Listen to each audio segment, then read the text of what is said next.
First sir நான் Indian பாலிட்டியில் நான் கொடுக்குற இப்போ நான் டிஎன்பிஎஸ்சி எழுதுறேன்னா நான் இந்த 15 கேள்வி நான் அட்டன் பண்ணுவேன் சார். சரியா? இல்லை நான் எஸ்ஐ எழுதுறேன்னா அந்த 10 கேள்விக்கு 10 நான் என்ன பண்ணுவேன், அட்டன் பண்ணுவேன். இல்லை நான் போலீஸ் எழுதுறேன் சார் அப்படின்னு சொன்னால் அந்த 4 கேள்வியுமே நான் என்ன பண்ணுவேன், அட்டன் பண்ணுவேன். சரியா? இந்த மாதிரி ஒவ்வொரு எக்ஸாமுக்கும் ஒவ்வொரு வரையில வந்து நான் கொஷினோட சீக்வன்ஸ் இருக்கு. சரியா? எந்த ஒரு இது படிக்கும் போதும் கேள்வி பதிலாக என்ன பண்ண படிக்கக்கூடாது, கொஸ்டினா படிக்கவே கூடாது. ஓகேங்களா? புரிஞ்சு படிக்கணும், அதனுடைய தொடக்கம் தெரியணும், அதனுடைய முடிவு தெரியணும். அப்பதான் நம்ம அதை அனலைஸ் பண்ணி நம்மளால படிக்க முடியும். அந்த வகையில ரொம்ப இம்பார்ட்டன்டான சப்ஜெக்ட், இன்ட்ரெஸ்டிங்கான சப்ஜெக்ட் எதுனா இந்தியன் பாலிடிக்ஸ். சரியா? அரசியல் அமைப்பு. இந்த அரசியல் அமைப்புல நான் ஃபர்ஸ்ட் என்ன சார் தெரிஞ்சுக்கணும் அப்படின்னு சொன்னா, அரசியல் அமைப்புனா என்ன அப்படிங்கறத நான் ஃபர்ஸ்ட் என்ன பண்ணணும் தெரிஞ்சுக்கணும். சரியா? இந்த ஓவர் வியூ தான் ஃபர்ஸ்ட் ரொம்ப ரொம்ப முக்கியம். அரசியல் அமைப்பு இப்போ நம்ம தமிழ்ல படிக்கும் போது பிரிச்சு எழுதுவோம் தெரியுங்களா, பிரிச்சு எழுதுவோம் இல்லையா? அப்ப அரசியல் அமைப்பு நம்ம பிரிச்சு எழுதும் போது என்ன வரும், அரசியல் பிளஸ் அமைப்பு.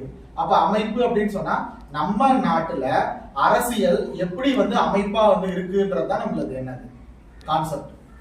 புரியுதுங்களா? அப்போ அமைப்பு அப்படின்னா இந்த அமைப்பு எதுக்கு அப்படின்னு சொன்னா இந்தியாவினுடைய நிர்வாகத்தை செயல்படுத்துவதற்காகவும் அதை கட்டமைப்பாக பாதுகாக்குவதற்காகவும் தான் நமக்கு என்னது அமைப்பு தேவைப்படுது. சரிங்களா? அதனாலதான் அரசியல் அமைப்புன்னு சொல்றாங்க. ஓகேயா? சோ யாரா இருந்தாலும் சரி, ஃபர்ஸ்ட் நமக்கு என்னன்னா ஒரு அமைப்பை கிரியேட் பண்ணணும், ஒரு நம்ம ஏதாவது ஒரு கட்டமைப்பை கொண்டு வரணும் அப்படின்னு சொன்னாவே நமக்கு முத தேவை என்ன அப்படின்னு பாத்தீங்கன்னா ரூல்ஸ் அண்ட் ரெகுலேஷன்ஸ். புரியுதுங்களாப்பா? Rules and regulations.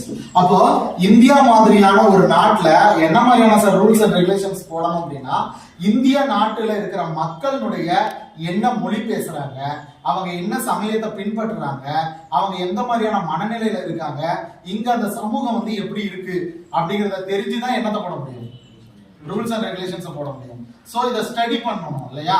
அப்ப எடுத்த உடனே அந்த ரூல்ஸ் அண்ட் ரெகுலேஷன்ஸை போட முடியாது.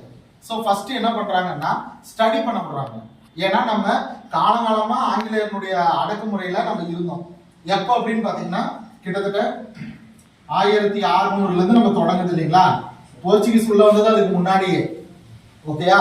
ஆனா நம்ம வெள்ளக்காரங்க தான் நம்மள நிறைய நாளா என்ன பண்ணிட்டு இருந்தாங்க, அடிமையா வச்சிருந்தாங்க. சோ கிட்டத்தட்ட 1600 பிளஸ் அந்த ஆண்டுகள்ல இருந்தே நம்ம அடிமையா இருந்த காலம் தொடங்கிடுச்சு. அப்படி தொடங்கி அது எப்ப முடிவுக்கு வருதுன்னா 1947 என்ன ஆகுது, முடிவுக்கு வருது. அப்ப நமக்கான சட்ட திட்டங்களை ஃபர்ஸ்ட் யார் இனிஷியேஷன் பண்ணாங்க அப்படின்னு சொன்னா, யாருதான் இனிஷியேஷன் பண்ணாங்க, பிரிட்டிஷ். அப்ப யார் இனிஷியேஷன் பண்ணாங்க,